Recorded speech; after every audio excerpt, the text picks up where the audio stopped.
Assalamualaikum warahmatullahi wabarakatuh.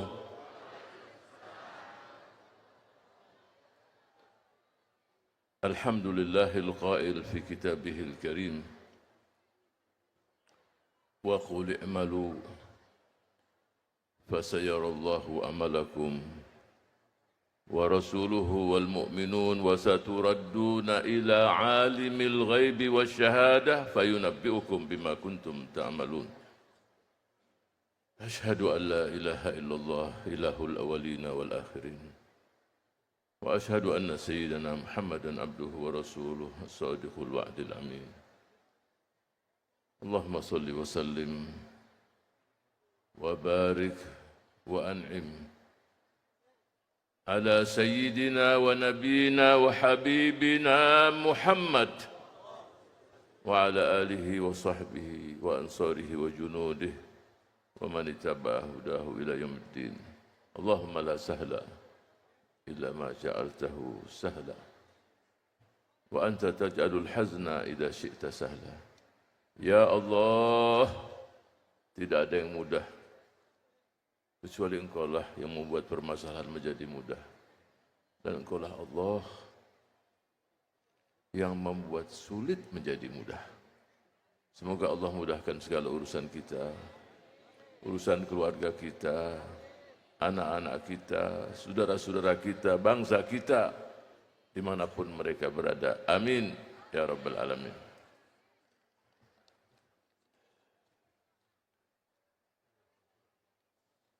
Mungkin sebagian besar yang saya akan sampaikan, yang saya hormati ini tidak saya sebutkan semuanya. Saya mohon maaf.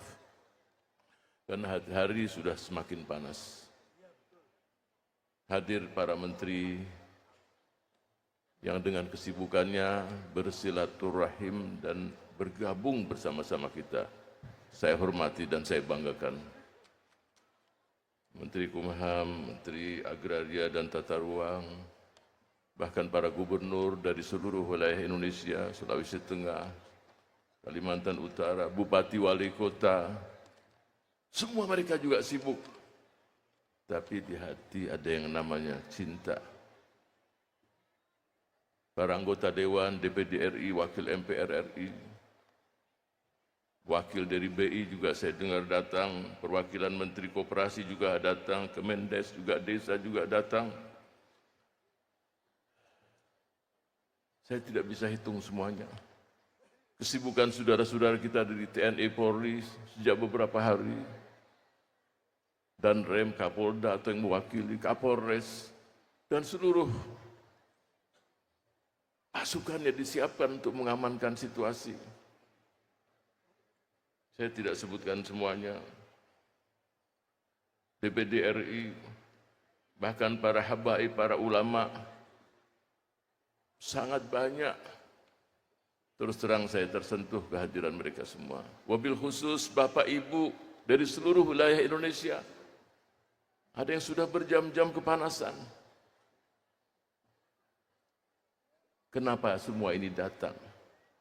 Itulah rasa cinta. Kalau bukan karena cinta, tidak aku tulis pantun ini. Kalau bukan karena cinta, tidak hadir kita di sini. Hadir karena cinta. Karena mahabbah. Karena ikatan batin yang saya yakin tidak hanya di dunia saja. Insya Allah sampai di akhirat kelak. Dengan guru tua Habib Idrus bin Salim Al-Jufri. Bayangkan Bapak Ibu, kondisi yang banyak ini yang hadir semata-mata untuk mendengarkan tausiah, sejarah, testimoni dari guru tua dan Habib Idrus bin Salim Al-Jufri. Juga saya tidak lupakan keluarga besar, dzurriyyah turunan Habib Idrus Al-Jufri yang sekarang dipimpin oleh Ketua Utama Habib Alwi bin Segaf bin Muhammad Al-Jufri. Juga saya tidak lupakan salah satu putri Habib Idrus yang masih hidup sekarang. Umur sudah di atas 90 tahun, sudah mungkin nggak bisa hadir di sini. Ibunda kami, Sidah binti Idrus bin Salim Al-Jufri. Semoga Allah memberikan kesehatan untuk beliau dan untuk kita semua. Dan saya doakan Bapak Ibu sekalian, para pecinta Habib Idrus, mungkin punya niat, punya keinginan, punya hajat. Insya Allah dengan keberkahan hadir, Allah kabulkan semuanya insya Allah. Allah terima hajat-hajat kita, keinginan kita, cita-cita kita. Bahkan cita-cita para tokoh bangsa, para pemimpin, gubernur, menteri, bupati, wali kota yang kita dengar tadi, semoga Allah wujudkan semua demi kesejahteraan dan yang diharapkan oleh masyarakat semua. Saya tidak punya tema yang berlebihan. Saya akan memulai dengan kata-kata al-khairat. Sederhana.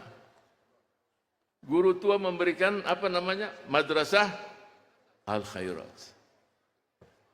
Apa artinya al-khairat? Kebaikan. Sebarluaskan kebaikan. Buat orang lain tersenyum.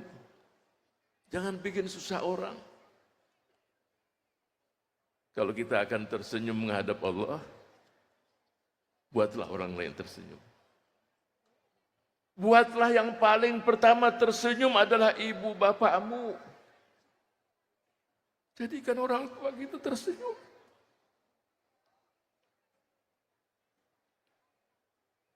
Jadikan mereka-mereka yang miskin, yang susah tersenyum. Engkau dan kita semua tidak mungkin akan mendapatkan kebahagiaan 100%. Kalau ingin kebahagiaan bertambah, buat orang lain tersenyum. Saya ceritakan satu peristiwa yang terjadi. Orang kaya raya, bukan hanya tanah dia punya, pulau dia punya. Di semua perusahaan besar dia punya saham. Dia menganggap dengan kekayaan dia akan bahagia. Tidak satu destination, tujuan wisata dunia yang menarik kecuali dia sudah pergi.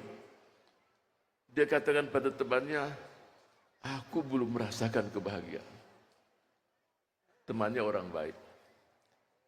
Dia katakan,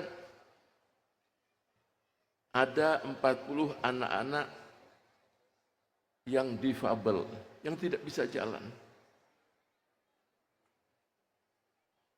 Kalau kamu mau bahagia, berikan mereka kursi yang bisa bergerak. Dia tanya jumlahnya berapa? Ada 40, aku belikan 50. Mungkin ada yang lain-lain. Nah, di hari penyerahan, kursi yang bisa di-remote, bisa bergerak,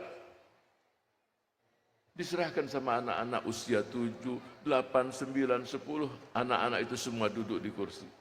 Di ruangan yang besar. Mulailah mereka bergerak ke kiri ke kanan. Yang tadi yang mereka merangkak, sekarang duduk dan bisa bergerak. Itu anak-anak gembira semuanya. Bahagia semuanya.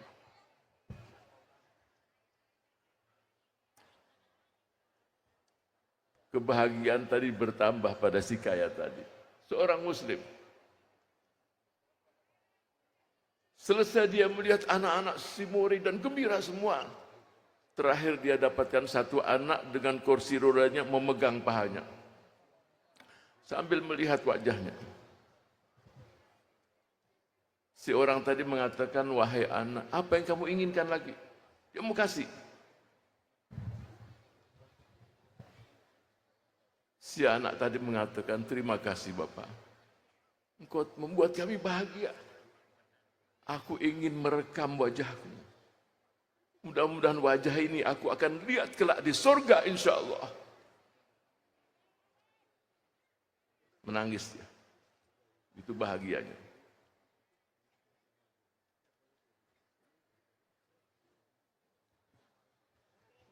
Jadi yang pertama yang membuat kita harus buat orang tadi tersenyum adalah ibu bapak kita. Anak-anakku sekalian, yang masih punya ibu bapak, kalau ingin sukses, kamu harus sukses pada orang tuamu. Bukan memberikan harta banyak, tidak. Membuat mereka tersenyum. Tidak ada alasan kamu tidak berkomunikasi dengan ayah dan ibumu. Saya jumpa dengan seseorang di salah satu pulau. Saya katakan, kamu kapan jumpa dengan ibu bapakmu? Ya nanti setahun sekali. Terus kamu tidak telepon? Ya kadang-kadang seminggu sekali, sepekan sekali. Saya katakan kalau kau nanti punya anak, anakmu akan memperlakukan kamu seperti itu. Sekarang free. Lihatlah yang ada di sekitar kita. Tidak seorang pun sukses kalau dia durhaka sama orang tuanya. Tidak ada yang sukses. Tapi lihat mereka-mereka yang berhasil dan sukses. Yang muslim maupun non-muslim. Pasti dia baik dengan kedua orang tuanya. Wabil khusus ibunya. Setuju ibu-ibu, bapak-bapak, setuju semuanya? Semua yang sukses pasti birrul walidain. Kalau pulang dari acara haul ini, pulang ke rumah masing-masing, berbakti sama ibu bapak, insya Allah saya yakin dia mendapatkan keberkahan haul. Al-khairat kebaikan. Al-khairat kebaikan. Yang diinginkan oleh Habib Idrus Al-Jufri, seluruh mereka yang santri di akhirat, sebarluaskan kebaikan di negeri yang tercinta ini. Tidak perlu menanti balasan.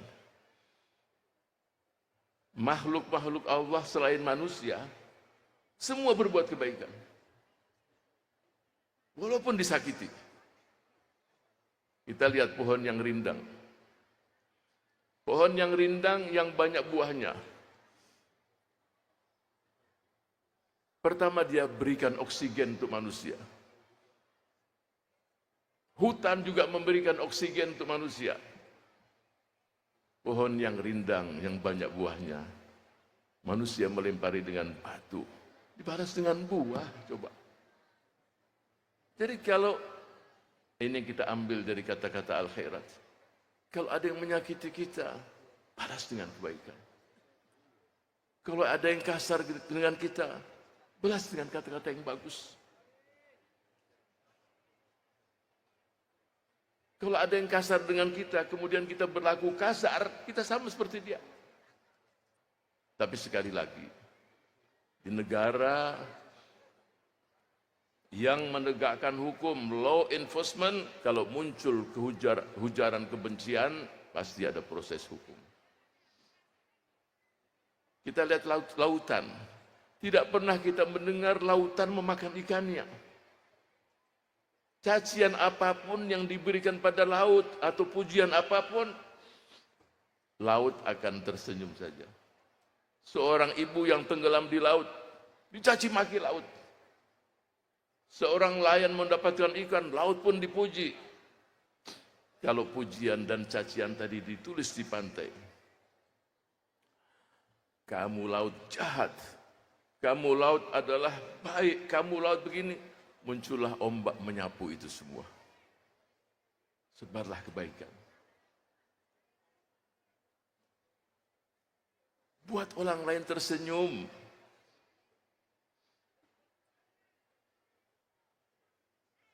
Semakin kita membuat orang lain tersenyum, semakin sehat kita itu. Kunu kal asjar, ulama kita mengatakan kunu kal asjar. Wahai manusia, jadilah engkau pohon yang rindang yang banyak buahnya. Yarmunan nas bil ahjar wa tarmihim bistimar. Manusia melempari dengan batu, dibalas dengan buah. Al khairat, sumber kebaikan.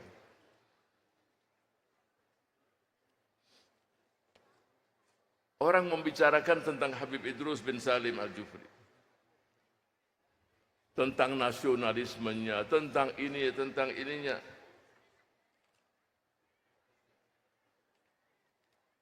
Saya tidak akan menjelaskan semua bait-bait syairnya.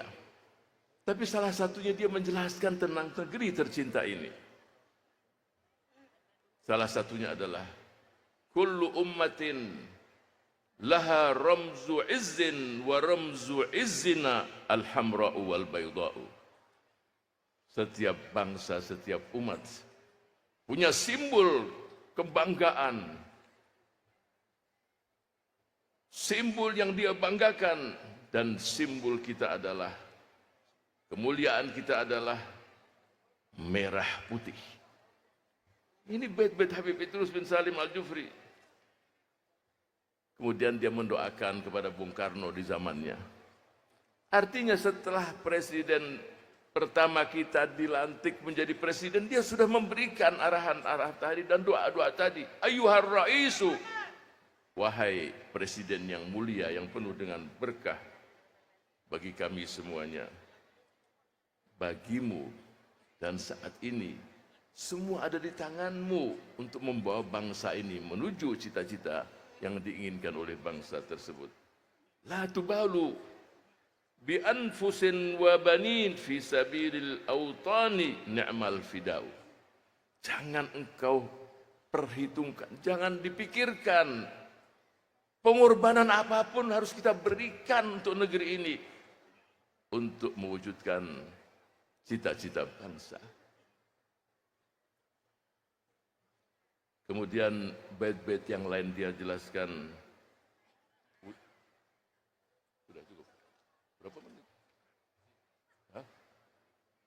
Berapa? 3 menit lagi. Ini berapa? 3 menit lagi. Jadi saya diminta oleh panitia 3 menit lagi. Baiklah. Saya akan berikan penutup yang saat ini kita akan hadapi nanti di padang mahsyar. Semua kita akan hadapi. Baca surat Ibrahim ayat 22. Apakah kita sebagai menteri? Apakah kita sebagai masyarakat biasa? Apapun kita. Nanti di rumah buka surat Ibrahim. Surat ke-14 ayat 22. Dan saya serius masalah ini. Wa qala syaitanu. Syaitan mengatakan lamma qudhiyal amru. Setelah selesai semuanya, ada yang masuk surga dan masuk neraka, syaitan berbicara. Yang saya katakan di firman Allah. Artinya karena kecintaan Allah pada kita, kita diingatkan. Nanti akan terjadi begini. Nah, sekarang saya ingatkan. Wa qala asyaitanu lamma qudhiyal amru innallaha wa'adakum wa'dal haqqi. Syaitan mengatakan setelah semuanya selesai, urusan masuk surga dan neraka selesai, syaitan mengatakan, sesungguhnya Allah telah berjanji dan janji yang benar pada kalian semua. Dan aku berjanji, aku mengingkari janjiku. Wa ma kana liya alaikum sultan. Wa ma kana liya alaikum min sultanin. Aku tidak punya daya upaya kepada kalian semua. Kecuali aku ajak kalian, menyesatkan kalian, dan kalian ikut. Fala talumuni. Jangan mencerca diriku. Cerca diri kalian masing-masing. Salahkan dirian kalian masing. Aku tidak punya kekuatan. Tapi kalian ikut panggilanku. Bahwa namanya akhirat tidak ada. Tidak ada hari kebangkitan. Tidak ada hisab. Tidak ada semuanya. Fala talumuni. Jangan salahkan aku. Jangan cerca diriku. Cerca dan salahkan diri kalian semuanya. Ma'ana bimusrihikum. Aku tidak bisa menolong kalian. Dan kalian pun tidak bisa menolong aku. Kemudian ditutup. Innal zalimina, sesungguhnya orang-orang zalim bagi mereka azab yang pedih. Ini cinta Allah sama kita. Dijelaskan nanti terjadi begini. Pertanyaannya sejauh mana cinta sama Allah. Kalau istri kita, suami kita datang tengah malam, kita sambut langsung. Abang, sayang, langsung si suami keluar dari rumah, istri keluar dari rumah. Orang tua kita datang, tengah malam pun kita sambut mereka. Tapi ketika muncul panggilan Allah, Allahu Akbar, Allahu Akbar, Allah panggil kita. Tetap aja tidur aja. Sejauh mana kecintaan Allah kita dengan Rasulnya. Saya minta 2 menit lagi. Karena buat saya ini penting. Kalau iman kita tidak bertambah setelah kita pulang haul, saya tidak mengatakan gagal. Sayang. Kalian harus pulang dengan iman bertambah. Kalian harus pulang dengan birrul walidain, bakti sama ibu bapak. Semua kita yang hadir, kita belum sampai pada seseorang, anak yang dari usia 10 tahun, dia gendong ibunya. Ibunya sudah dalam kondisi agak tidak waras. Sampai usia 30 tahun di satu desa tidak ada transportasi. Al-khairat, kebaikan. Sampai pada ke dokter, spesialis jiwa. Dokter mengatakan bawa ibumu ke rumah sakit jiwa, bukan kamu gendong-gendong terus. Saat itu ibunya pun meludahi dia. Sambil dia bersihkan air ludahnya, dia tersenyum. Dia katakan kepada dokter, wahai dokter, ini pintu surgaku.